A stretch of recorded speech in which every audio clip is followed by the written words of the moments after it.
Hi guys, Sci-Fi Recapped here. Before we start, warning. Spoilers ahead. Today, I'm gonna explain a 1973 American action and thriller movie called Terminal Island.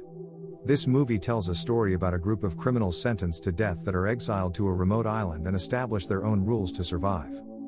The movie begins with people planning a TV program about Terminal Island, a remote island that served as a prison for criminals sentenced to death for first-degree murder. Inhabitants cannot escape the island and they are left to survive in the wild on their own. They virtually have no contact with the outside world except when a new inmate comes and when the police deliver their basic supplies. The TV people then examine the profiles of the island's inhabitants, ranging from bank robbers, a doctor, a PhD candidate, an unhappy wife, and many others. A newly sentenced Carmen Sims is sent to the island. While she is still on her way, she sees two dead bodies, one floating on the water and one washed up ashore. She seems shocked but manages to stay calm and gather supplies for her survival. A man, Dr. Milford, approaches her, and although she is hesitant at first, they soon converse. Carmen asks where everyone is, to which Milford replies that they are just behind the hill. She also asks for an explanation for the dead bodies she saw earlier, but he does not give her a satisfactory answer. He leaves her and she soon falls asleep. The next day, Carmen reaches the encampment where other inhabitants are waiting for her. No one seems to warmly welcome her, and she soon realizes that there are two people in charge, Bobby and Monk. Monk gives her a warning to not disobey him. There are three other women living in the same hut, Joy, Lee, and Bunny, with the latter seemingly being mute. She can actually talk but stopped doing it since she murdered her parents. She squeaks when Carmen takes a nap in her corner, causing Carmen to come out of the hut but is quickly pushed back inside by the men. She asks the women why they are being kept like pigs, to which they reply that they are considered property of the men and that they have to satisfy their sexual needs. If anyone disobeys Bobby and Monk and tries to rebel, they either escape or are killed. The rebels live somewhere on the island. Carmen aspires to escape too, but the women tell her that the situation with the rebels is no better than with Bobby and Monk. The following day, Carmen participates in chores. She helps to plow the field and build the stone-walled warehouse. Bobby and Monk ensure everyone is working hard and will warn anyone who is slacking off, including Joy. Lee notices Carmen's hands are injured, but other men would not let Dr. Milford treat her and force Carmen to continue working. In the evening, they need to serve the men. While Lee, Joy, and Carmen have to serve several men each, Bunny only serves Bobby. Although tired, they still need to serve breakfast for the men in the morning.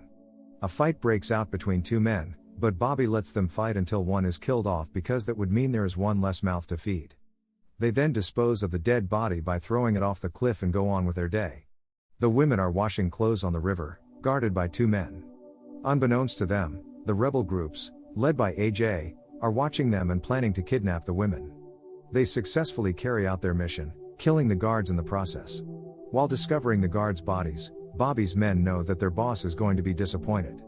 Meanwhile, the rebels gather around the campfire and enjoy a feast, celebrating their successful mission to capture the women. One of them, Dylan, attempts to approach Joy but she repeatedly resists because she is interested in another man instead. The following day, the rebels split into small groups so it will be harder for Bobby to catch them. Lee finds a rock nearby the river which contains potassium nitrate, an essential ingredient for making gunpowder and hand grenades, sparking an idea for a plan of attack. Carmen finds a poisonous vine and explains it to AJ. By boiling the fruit, the substance can cause anyone to fall unconscious within 10 seconds, which she knows from her grandma who was interested in voodoo. Carmen asks him why he would save the women from Bobby, to which AJ replies that would make him feel less alone. On the other hand, Bobby grows impatient with finding the rebels as Monk could not locate them. While practicing archery, Joy discovers beehives nearby and gets the idea to prank Dylan. She lures him by taking a bath in the river, then when he approaches her, she rubs his body with honey. Later, she disturbs the nearby beehive, causing the bees to swarm out and attack Dylan. He runs to the river, making everyone in the group laugh. Suddenly, Bobby's men arrive and a fight ensues. Both sides suffer casualties, but the rebels can finally escape after setting a trap that stabs one of Bobby's men. Carmen and Cornell seem to grow closer and spend the evening together. In the morning, the rebels properly bury Kiki, one of their fallen friends, then continue preparing for an attack on Bobby. Under Lee's instructions, some men grind the rock and collect other materials to make hand grenades. Bunny wanders around, looking for water. While she is drinking from a small waterfall, Bobby's men capture her. She fights back, hurting Teal, who captures her. He wants to kill her as revenge, but others remind him of Bobby's order to bring Bunny back alive.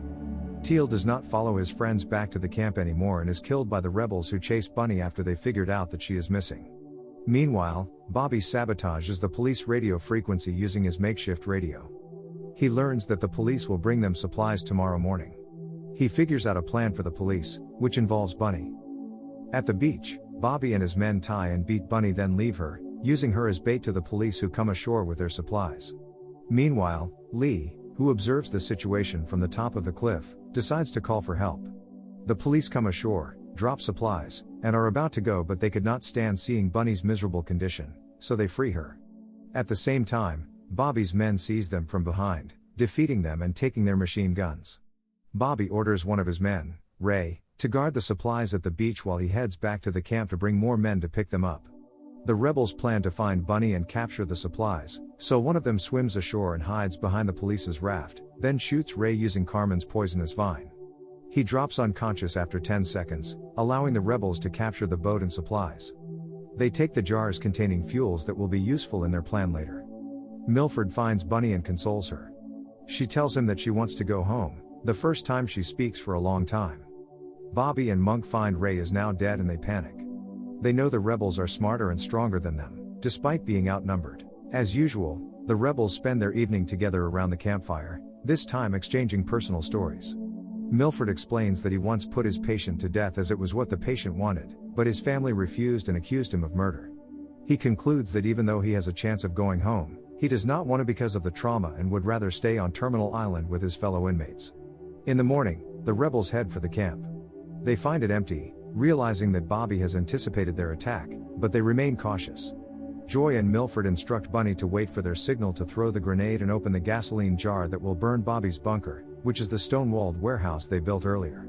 Cornell and Lee bomb the makeshift toilet to test if the grenade works, which succeeds wonderfully. Slowly, Bobby's men start appearing from their hiding spots and another battle ensues. Cornell gets hit by Bobby, who is hiding in the bunker with his machine gun, saddening Carmen. Lee throws another grenade to lure Monk out and distract him from protecting Bobby, but she does not survive Bobby's shooting. However, Monk survives the explosion, although his left leg is badly injured.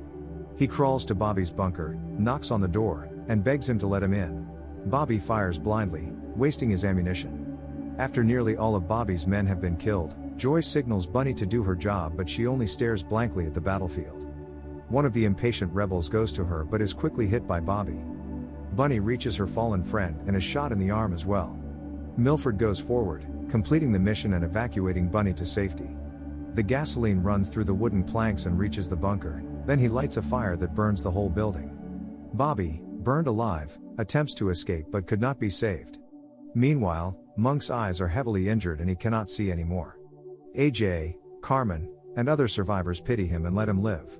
Sometime later, Monk now lives with the rebels, with Bunny helping him to know directions. After helping Monk sit down in front of the fire, Bunny takes Milford to the beach where the police come. The police explain that Milford is expected on land for another trial, not recognizing that Milford is actually standing in front of them. However, he replies that Milford is already dead. He then tells Bunny that Lee was right, he would rather be on this island than face another trial. The police also bring a new inmate, Dana, which Bunny and Milford welcome warmly. Subscribe to watch more videos like this, turn on notifications, and leave a like to help the channel out. Thank you for watching.